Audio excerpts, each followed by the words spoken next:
주야로 묵상하는 삶 4월 3일 고난주간 여섯째 날 토요일의 말씀입니다. 오늘 본문은 마태복음 27장 45절에서 56절까지의 말씀이고 자신의 아들을 버리신 사랑이라는 제목으로 함께 말씀 묵상해 보도록 하겠습니다. 우리 먼저 오늘 본문 말씀을 함께 읽어보도록 하겠습니다. 제6시로부터 온 땅에 어둠이 임하여 제9시까지 계속되더니 제9시쯤에 예수께서 크게 소리질러 이르시되 엘리 엘리 라마 사박다니 하시니 이는 곧 나의 하나님 나의 하나님 어찌하여 나를 버리셨나이까 하는 뜻이라. 거기 섰던 자 중 어떤 이들이 듣고 이르되 이 사람이 엘리야를 부른다 하고 그 중에 한 사람이 곧 달려가서 해면을 가져다가 신 포도주에 적시어 갈대에 꿰어 마시게 하거늘 그 남은 사람들이 이르되 가만두라 엘리야가 와서 그를 구원하나 보자 하더라. 예수께서 다시 크게 소리 지르시고 영혼이 떠나시니라. 이에 성소 휘장이 위로부터 아래까지 찢어져 둘이 되고 땅이 진동하며 바위가 터지고 무덤들이 열리며 자던 성도의 몸이 많이 일어나되 예수의 부활 후에 그들이 무덤에서 나와서 거룩한 성에 들어가 많은 사람에게 보이니라. 백부장과 및 함께 예수를 지키던 자들이 지진과 그 일어난 일들을 보고 심히 두려워하여 이르되 이는 진실로 하나님의 아들이었도다 하더라. 예수를 섬기며 갈릴리에서부터 따라온 많은 여자가 거기 있어 멀리서 바라보고 있으니 그 중에는 막달라 마리아와 또 야고보와 요셉의 어머니 마리아와 또 세베대의 아들들의 어머니도 있더라. 아멘. 네, 오늘의 말씀은 예수님께서 이제 십자가에 달려 죽으시는 마지막 상황을 그려주고 있습니다. 그리고 이렇게 마지막 모습은 우리가 이미 살펴보았던 대로 예수님의 절규가 있었습니다. 엘리 엘리 라마 사박다니 나의 하나님 나의 하나님 어찌하여 나를 버리십니까?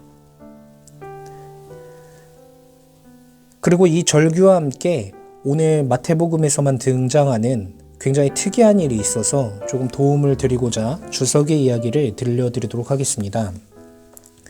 52절부터 53절까지의 말씀을 살펴보시면 예수님의 죽으심 이후 죽은 자들이 살아나서 거룩한 성에 들어가 많은 사람들에게 보였다라는 이야기가 나오고 있습니다. 죽은 자들이 살아났다는 것이죠.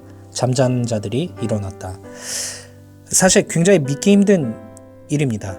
그런 믿기 힘든 일 중 하나인데 주석에도 따로 이것을 어떤 납득할 수 있게 좀 자세하게 설명을 해놓지는 않았습니다. 도움이 될 만한 해석을 달아놓지는 않고 그냥 있는 그대로 받아들이고 있었습니다.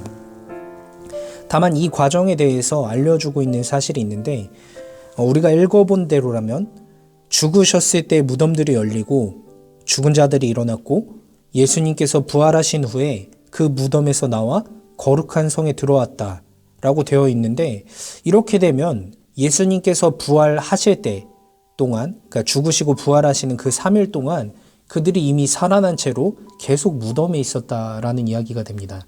이것은 좀 상황상 맞지 않는 이야기이기 때문에 이 개역개정의 성경을 따라갈 것이 아니라 주석에서는 원어적으로 생각해 보았을 때를 이야기해 주고 있습니다. 원어적으로 살펴보았을 때 첫 번째로는 예수님께서 죽으셨을 때 무덤 문이 열리고 죽은 자들이 일어났고 두 번째, 이들은 무덤에서 나와서 성 밖 어딘가를 돌아다니고 있었을 것이고 세 번째, 예수님께서 부활하시고 네 번째, 그 부활하신 이후에 거룩한 성에 들어왔다라고 보는 것이 맞을 것이다라고 이야기를 해주고 있습니다.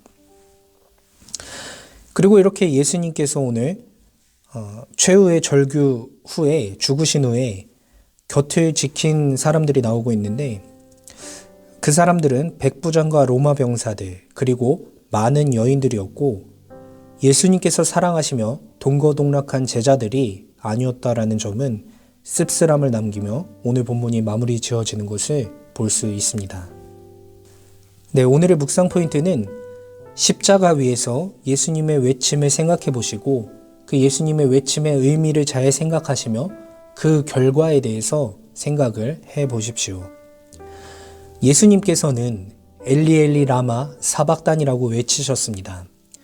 마가복음에서 우리가 이미 살펴보았듯이 이것은 하나님께서 자신을 버리심에 대한 예수님의 절규의 표현으로 생각하면 되는데, 그렇다면 이렇게 예수님을 버리셔서 하나님께서 얻으신 것이 무엇일까? 라는 것이죠. 그랬을 때 그것은 이 말씀을 듣는 우리라는 사실입니다. 이 죄와 죽음, 그리고 생명과 회복의 길에서 우리가 택할 수 있는 것은 사실 한 가지밖에 없었습니다. 그것은 죄와 죽음의 길밖에 선택할 수 없었습니다. 그렇지만 하나님께서 자신의 아들을 죽음의 길에 닿게 하셨습니다. 그리고 하나님의 아들께서 죽음의 길에 닿게 되었을 때 우리에게는 생명으로 갈 수 있는 길이 열렸다라는 것입니다. 사실 우리 인간적으로 생각해서 닿게 한다는 것이지 예수님에게 있어서 이것만큼 가혹한 일은 없으셨을 거라는 것이죠. 그래서 예수님의 입장에서는 사실 버리셨다라는 것이 더 맞는 표현일 것입니다. 자신의 아들을 버리심으로 우리를 얻으시는 그 과정 가운데 존재하는 것, 그것이 무엇이겠습니까? 그것이 바로 우리가 다 이해할 수 없는 하나님께서 우리를 사랑하시는 마음, 곧 아가페의 사랑일 것입니다. 오늘 말씀 기억하시면서 예수님의 버림받으심이 우리를 위한 결과임을 깨달으시길 원하고 잠잠히 그 사랑에 감사하는 우리 청년부원들 되시길 소망하며 기도로 말씀 묵상을 마치도록 하겠습니다. 사랑의 하나님, 고난주간 마지막 날 우리에게 말씀을 주심에 감사합니다. 우리를 위해 십자가에 달리시고 절규하신 예수님의 모습을 살펴보며 그 주변에 예수님의 제자들이 하나도 없었음을 보았습니다. 이처럼 우리는 다 양 같아서 각기 제 갈 길로 가기 일쑤이지만 이런 우리를 죄인 되었을 때부터 사랑하심으로 우리를 찾아오시는 사랑을 깨달아 알게 하여 주시옵소서.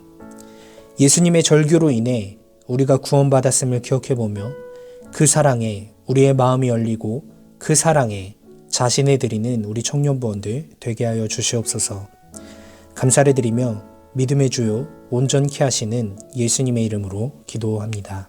아멘.